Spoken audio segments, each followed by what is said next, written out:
तो आज हम लोग पढ़ेंगे अकाउंट्स के most important multiple choice questions, चाहे वो 11th क्लास हो, 12th क्लास हो, इवन बीकॉम और एमकॉम हो, वहाँ भी इनको पूछा जाता है। चलिए स्टार्ट करते हैं।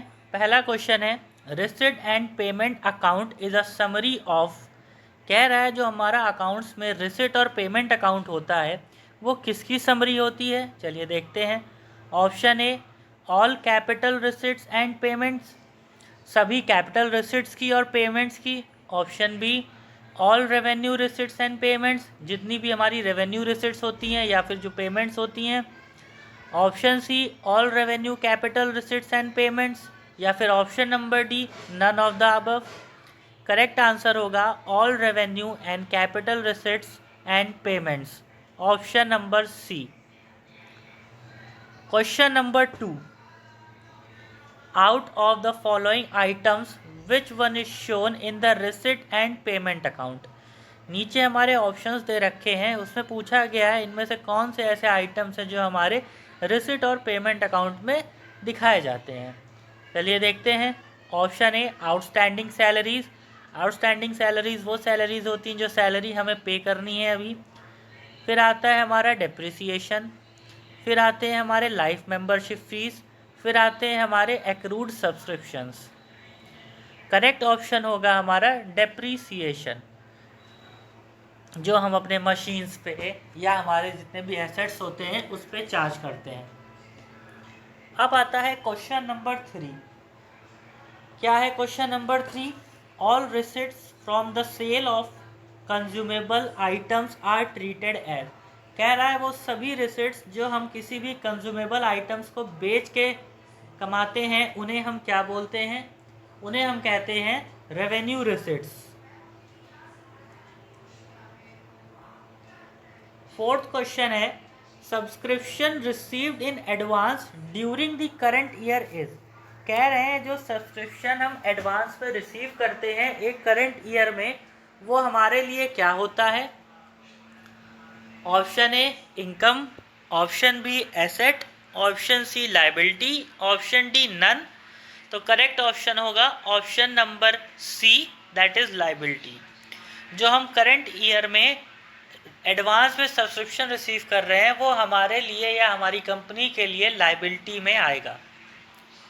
Question number 5, property received as a result of the will of deceased person is called. कह रहे हैं वो प्रॉपर्टी जिसे हमें जो हमको मिली है किसी भी डिसीज्ड पर्सन, मतलब कोई भी हमारा रिश्तेदार है उसकी डेथ हो गई, उसके प्रॉपर्टी हमको मिली, तो ये हमारे लिए क्या कहलाता है? इसे हम बोलते हैं legacy. Question number 6, receipts and payment account usually indicate. कह रहा है जो रिसिट और पेमेंट अकाउंट है वो ज़्यादातर क्या दिखाते हैं? ऑप्शन ए, सरप्लस दिखाते हैं, ऑप्शन बी, कैपिटल फंड दिखाते हैं, ऑप्शन सी, डेबिट बैलेंस दिखाते हैं, या option number D, credit balance दिखाते हैं। सही आंसर होगा option number C, receipt and payment accounts हमारे हमेशा या ज़्यादातर डेबिट बैलेंस ही दिखाता है। Question number 7, donation received for special purpose. कह रहा है जो डोनेशन हम किसी स्पेशल पर्पस के लिए रिसीव करते हैं वो कहा जाती है। Option A, should be credited to income and expenditure account. Income expenditure account के क्रेडिट कॉलम में जाएगी। Option B, should be credited to a separate account and shown in the balance sheet, या फिर हम उसके लिए एक सेपरेट अकाउंट बनाएंगे और उसको बैलेंस शीट में शो करेंगे। Option number C, should be shown on the asset side of the balance sheet, या फिर हम उसको बैलेंस शीट की एसेट कॉलम में शो करेंगे। Option number D, none. तो करेक्ट ऑप्शन होगा option number B, should be credited to a separate account and show in the balance sheet. एक सेपरेट अकाउंट बनाएंगे और उसको बैलेंस शीट पे शो करेंगे। Question number 8, income and expenditure account is prepared by. कह रहा है इनकम एंड एक्सपेंडिचर अकाउंट कौन बनाता है? Option A, trading organisations, option B, non trading organisations, option C, both, या फिर option number D, none of the above. तो सही आंसर होगा option number B, non trading organisation. तो जो इनकम एक्सपेंडिचर अकाउंट्स होते हैं वो हमारे नॉन ट्रेडिंग ऑर्गेनाइजेशंस बनाते हैं। Question number 9, income and expenses related to the prize fund is shown in. कह रहा है जो भी एक्सपेंसेस और इनकम्स किसी भी प्राइज फंड से होती हैं उसको हम कहाँ शो करते हैं। Option A income and expenditure account में, option B asset side of the balance sheet, option C liability side of the balance sheet, या option D cash account. Correct option होगा option number A income and expenditure account. Question number 11, in case a specific fund is maintained, expenses exceeding the amount of the fund should be recorded on। कह रहे हैं अगर एक specific fund बनाया गया है और जो एक्सपेंसेस हैं वो एक्सीड्स मतलब उस फंड से बहुत ज़्यादा जा रहे हैं तो उसको हम कहाँ रिकॉर्ड करेंगे। Option A liability side of the balance sheet, option B debit side of income expenditure account, option C credit side of the income and expenditure account, या फिर option number D asset side of the balance sheet. Correct option होगा option number B debit side of income and expenditure account.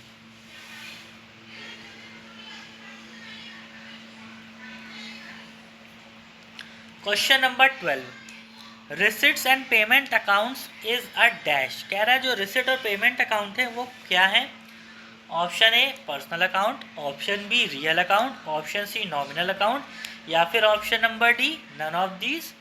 तो correct option होगा real account. तो हमारे receipts and the payment accounts जो है हमारे रियल अकाउंट्स में आते हैं।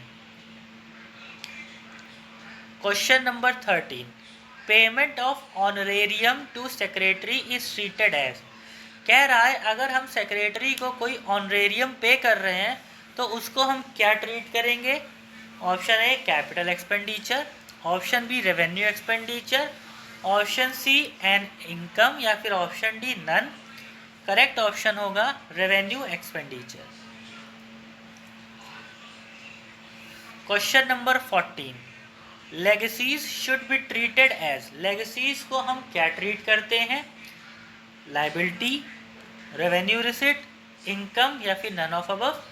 सही ऑप्शन होगा liabilities. Question number 15, the excess of assets over liabilities in non trading concern is called. कह रहा है अगर नॉन ट्रेडिंग कंसर्न में एसेट्स लायबिलिटी से ज़्यादा हो जाएंगे तो क्या होगा। ऑप्शन ए कैपिटल फंड आएगा, ऑप्शन बी कैपिटल आएगी, ऑप्शन सी प्रॉफिट्स होंगे, ऑप्शन डी नेट प्रॉफिट्स होंगे। तो इसका करेक्ट ऑप्शन है ऑप्शन नंबर ए हमारा कैपिटल फंड्स आता है। Question number 16, entrance fees unless otherwise stated is treated as. Entrance fees जब तक उसको प्रॉपरली शो ना किया जाए तब तक हम उसको क्या ट्रीट करते हैं। Capital receipt, revenue income, liability, या फिर none of above. Correct option होगा revenue receipt, sorry revenue income. Question number 17, income and expenditure account record transactions of. कह रहा है इनकम एक्सपेंडिचर अकाउंट जो है वो ट्रांजैक्शंस जो रिकॉर्ड करता है वो किससे रिलेटेड होते हैं। Option A capital nature only, option B revenue nature only, option C both, option D none of above. Correct option होगा option number B revenue nature के। तो इनकम एक्सपेंडिचर अकाउंट जो भी ट्रांजैक्शंस रिकॉर्ड करते हैं वो सब हमारे रेवेन्यू नेचर के होते हैं। Question number 18, all receipts of capital nature are shown in. कह रहे हैं जो भी कैपिटल नेचर की रिसिट्स होती हैं उनको हम कहाँ पे शो करते हैं। Option A income expenditure account, option B balance sheet, option C P&L account, या option number D none of the above. तो करेक्ट ऑप्शन होगा option number B that is balance sheet. Question number 19, which of the following is not for profit organisations. कह रहे हैं इनमें से कौन सा ऑप्शन ऐसा है जो एनपीओ के लिए नहीं होता। देखते हैं options. Option A college, option B sports club, option C Maruti Udyog, या option D hospital. Correct option होगा ऑप्शन सी मारुति उद्योग, क्योंकि मारुति उद्योग जो है वो एक प्रॉफिट अर्निंग उसका मोटिव है, ना कि सोसाइटी को सर्व करना। Question number 20, which of the following is not an income? इनमें से कौन सा ऐसा आइटम है जो इनकम में नहीं लिया जाता? Option A subscription, option B donation, option C sale of ticket, या option D endowment fund. Correct answer होगा option number D endowment fund. Question number 21, the main object of non profit organisation is? कह रहा है जो main motive होता है वो NPO का क्या होता है? Option A to earn profit, profit कमाना या मुनाफा कमाना, option B to serve the society, society को सर्व करना,